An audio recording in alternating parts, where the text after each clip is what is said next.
For decades, two factories operated by General Electric washed polychlorinated biphenyls into the Hudson River, creating the nation's largest Superfund site.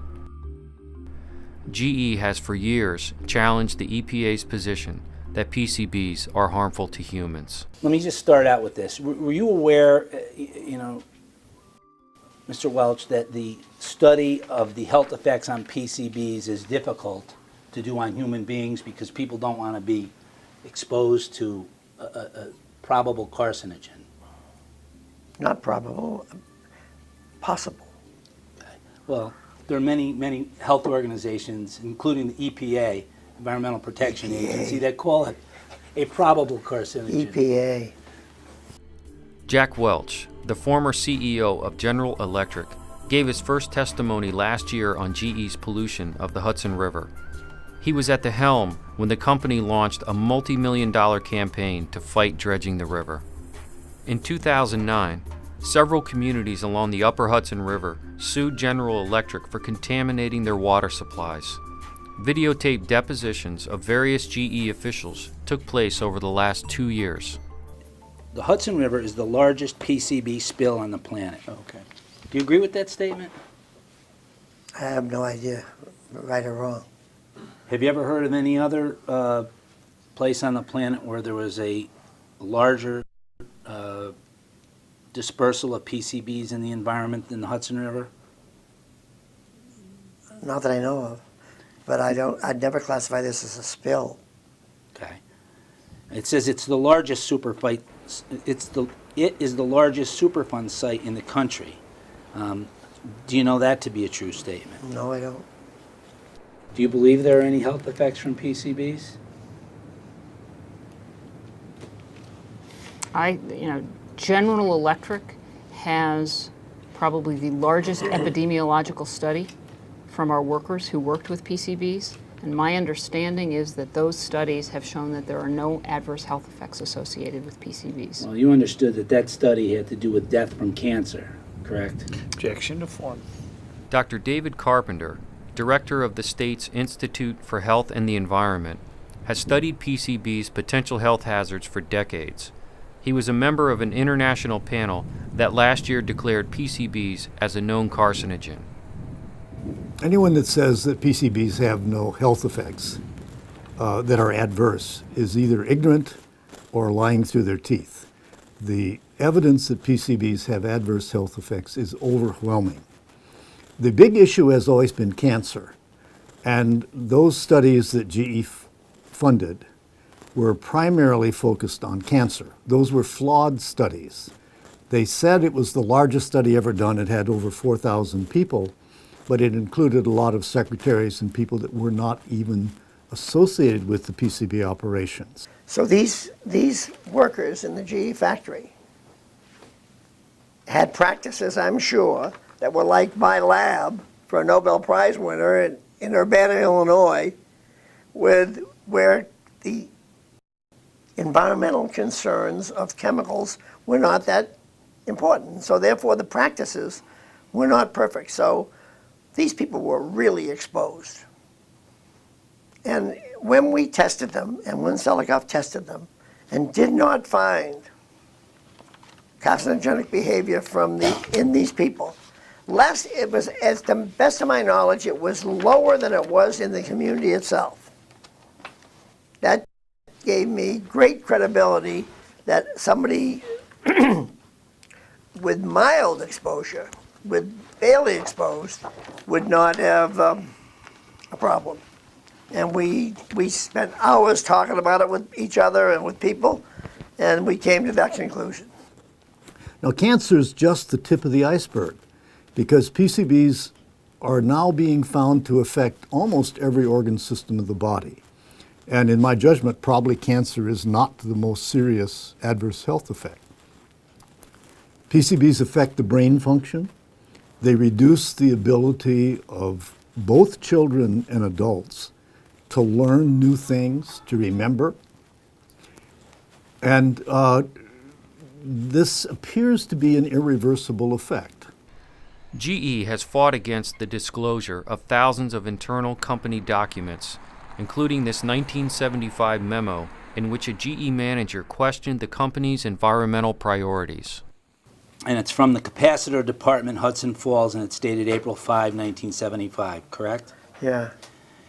It says, after reading the attached report by Earl Dunham, I couldn't help but feel that we are again rapidly slipping into a lethargic state of mind concerning our environmental affairs. Do you know what Mr. Herger was referring to? No. We are seriously violating our discharge permit and need to make several changes to abate the discharge of PCBs and kerosene. Do you know what permit he was referring to? No. Do you know what permits were in existence with regard to the discharge of PCBs as of April 1975? None. Do you know No what? idea. Do you know whether or not there was a period of time that lapsed between the time GE applied for a permit and the time it was ultimately received? I have no idea. Is it possible that, a period of a year or two may have gone from the time the permit was applied for up until the time it was actually received? I have no Objection idea. for. It's not like applying for a driver's license. You go in and apply one day and you get it the next. Takes time. Is that your understanding? I don't know. I've never gone for a permit. Okay. GE's pollution was not limited to PCBs. Trichloroethylene, a toxic solvent, seeped into the ground under dozens of homes near the Fort Edward plant. GE offered a solution. General Electric contacted us and said they're having a meeting on this whole problem with Stevens Lane. And they had the meeting, and we went, and what they told us in the meeting was that they were planning to give us a new water line. Now, we had an 1.5-inch galvanized water line coming here. It went to 3/4, so that you know how much, you can see how much water we had, pressure, practically none. So they were going to put us in a nice new water line, and they brought out this paper and said we signed this paper, they'd put the line in for us. What the paper said said that you or your heirs could never go back on GE with anything to do with water. Now, we read that, and something sounded kind of funny here. So we decided not to sign it, and then all we told them was all we're very worried about here is the price of our properties. We don't want to lose our houses. That's all we had. Len Joyner sued GE, which paid him a settlement for the value of his home. GE also installed ventilation systems in dozens of homes. And they found out there was trichloroethylene leaking out from the ground into the basements. So GE put these big slabs to filter the trichloroethylene leaving the ground, going in the air. They put one in each house that wanted one. Some people didn't want one. We said, why not? So I have one out there.